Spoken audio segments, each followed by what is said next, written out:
My name is Benson Ngugi. I'm currently doing a rotation as a management partner at Igeria Ngugi Advocates, practicing basically commercial law, loving my job.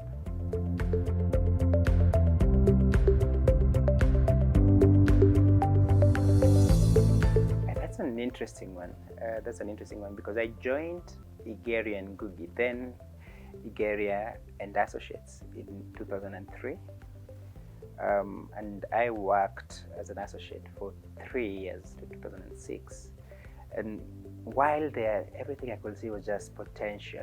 But I think I was young and I had what I thought were big dreams. So actually, I left Igeria and Associates in 2006 for what I thought then was greener pastures.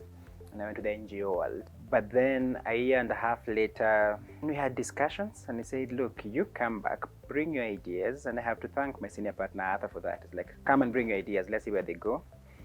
And let's see where the future brings. So 2007 now came back after a year and a half out, now as a partner. And I and Dan was born. And that was the second phase of the growth.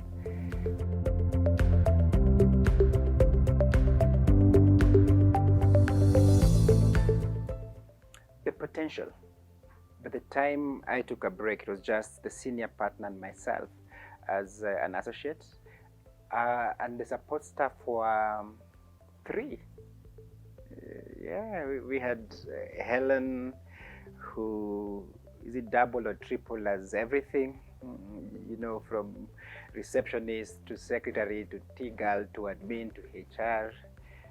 We had Alphas, who was a clerk, messenger, many things, wearing many roles. We had a gentleman called Otieno, a very good friend, who moved on to greener pastures, who again helped us with the court and the registries and everything in between. So very small, neat team. But even at that moment in time, I could feel that as small as it is, this is a family. So the potential for growth is what would interest you. That potential to do good and to grow something that will outlast me or us is what really interested me to come back.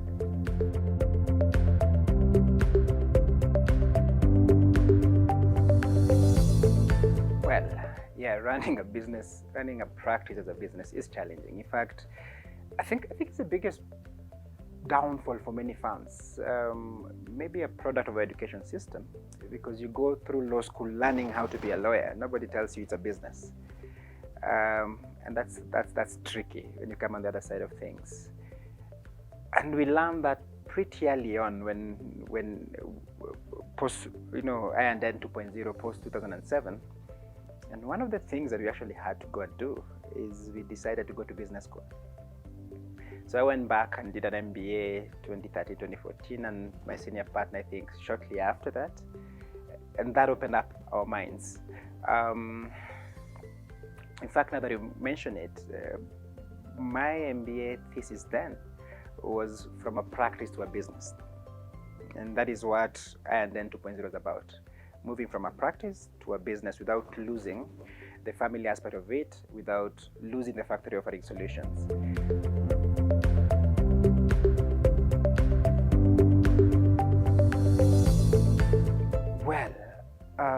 I don't think the growth and expansion in the digital space is a challenge to the legal industry, at least not a challenge to this firm.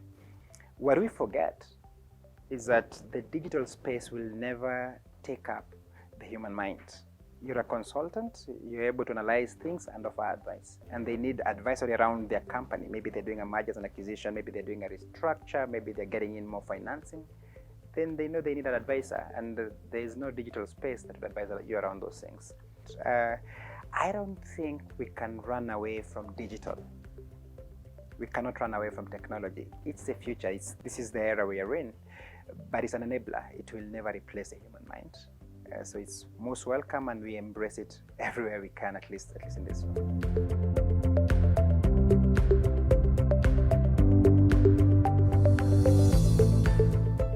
Allow them to thrive. Allow people to grow.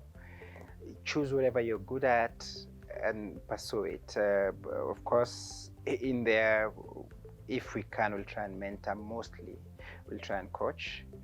Don't micromanage. Give somebody a task to do, believe they know what to do, let them run with it. Never give somebody a job that you yourself can do. And keep talking about what their dreams are. Become intimate with them, know what's going on in their life, so it becomes harder to judge them. And yeah, I mean, proud to report, we do have a few employees who are long-serving, and I think one or two have been here for a bigger part of the 25 years, if not the full hog. Yeah. But mostly is letting them just know that they can grow to their biggest potential here. And we'll have good times, and when you have bad times, they won't last, and they're not permanent, and it's not a reflection on them.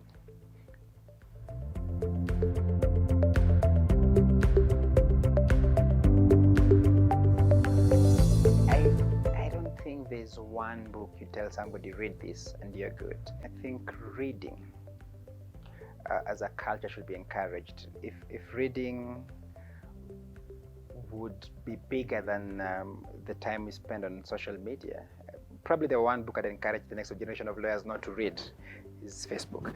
No offense for that, but there are many good books.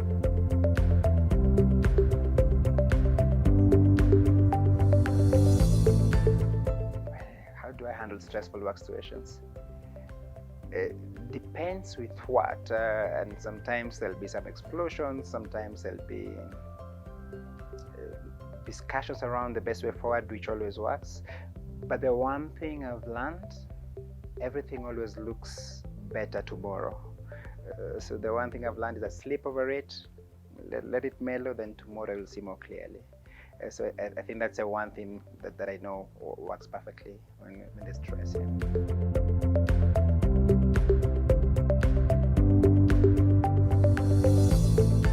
25, looking forward. A few years back, I think we were probably just over 15 years, we did sit down and envisioned our next 10 years. And we thought that for the next 10 years where we want to go is to go what is called global. To have global standards but local solutions. And we've done that. Now, recently, we've joined a global network of law firms called Mackerel International, which has law firms from all over the world. But interacting with them then clarifies for me what global is, which is a feature of I&N. So the opportunity and the space I&N would want to play in going into the future is to be part of the growth of Africa as a global giant, Kenya especially being the perhaps focal point, to be part of a movement where perhaps in the next 25 years, Africa controls its fair share of the global economy, at least 30%. So that's 30 times growth. But how do you do that? You do that by working with your networks to know that there's so much potential here. And you're not asking them to send you work. You're telling them there's work here. Can you come? We do it. Can you send your investors down here? There's manpower here. There's good law firms here. There's good systems here. And that's a beautiful space to grow in because you're growing the economy. You're part of that. And you're growing the economy, which means the trickle-down effect. It's benefit everybody. That's a space I'd want to play.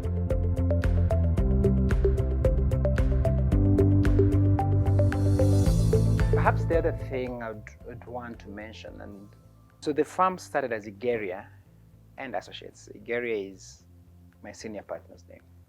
15 years ago, transited to Igeria Ngugi. Now, going to Igeria Ngugi, we purposefully opened up and were getting business from more than just Kenya. And I'll tell you something that one of the things that happened, Igeria Ngugi, our logo then was I&N, Igeria Ngugi.